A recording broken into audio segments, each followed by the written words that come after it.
ഈ സ്ത്രീകളിലെ mood swings എന്ന് പറഞ്ഞ ഒരു കോൺട്രവേഴ്സിയൽ ഒരു ടോപ്പിക് ഇപ്പോൾ ഈ അടുത്ത കാലത്ത് വന്നിരുന്നു.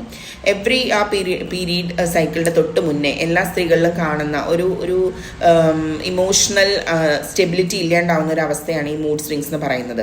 ഇത് ഒരു സൈക്ലിക്കലാണ്, എല്ലാ മാസവും ഇത് വരുന്നുണ്ട്. എന്നാൽ ഒരു കാര്യം പറയട്ടെ, ഇത് ശരിക്കും പുരുഷന്മാരിലും കാണുന്നുണ്ട്. നമുക്കത് എല്ലാ മാസമാണെന്നുണ്ടെങ്കിൽ പുരുഷന്മാരിൽ അത് എല്ലാ ദിവസവുമാണ്. അതായത് നമ്മുടെ ഹോർമോൺസ്, നമ്മുടെ പ്രൊജസ്ട്രോൺ അല്ലെങ്കിൽ ഈസ്ട്രജൻ എവറി മന്ത് ആണ് അത് ചേഞ്ച് ചെയ്യുന്നതെന്നുണ്ടെങ്കിൽ ഇവരുടെ ഹോർമോണായ ടെസ്റ്റോസ്റ്റിറോൺ എവറി ഡേ അവർക്ക് അപ്സ് ആൻഡ് ഡൗൺ വരുന്നുണ്ട്. അതായത് പുരുഷന്മാരിൽ ഇത് രാവിലെയുള്ള സമയങ്ങളിൽ ടെസ്റ്റോസ്റ്റിറോൺ ലെവൽ വളരെ കൂടിയിരിക്കുകയും വൈകുന്നേരം ആകുമ്പോഴത്തേക്കും ഇത് കുറഞ്ഞു വരികയും ചെയ്യും. ആ സമയത്താണ് രാവിലെ നല്ല ഫ്രഷ് ആയിട്ട് നല്ല ഉഷാറോടുകൂടി ജോലിക്ക് പോകുന്ന ഒരാൾ വൈകുന്നേരം വരുമ്പോഴത്തേക്കും ഭയങ്കര ഡീമോട്ടിവേറ്റഡ് ആയി, ഭയങ്കര സ്ട്രെസ്ഫുള്ളായി, ഭയങ്കര ഒരു മൂഡില്ലാണ്ടൊക്കെ വരുന്ന ഒരു അവസ്ഥ വരുന്നത് ഈ ടെസ്റ്റോസ്റ്റിറോണിൻ്റെ ഒരു അപ്സ് ആൻഡ് ഡൗണിൻ്റെ പ്രോബ്ലമാണ്. ഇതാണ് അവർക്ക് വരുന്ന മൂഡ് സ്വിങ്സ്. അവരിത് പ്രകടിപ്പിക്കുന്നത് ഇറിറ്റേഷനായിട്ടും ദേഷ്യമായിട്ടും സ്ട്രെസ്സായിട്ടും താല്പര്യമില്ലായ്മയൊക്കെ ആയിട്ടായിരിക്കാം.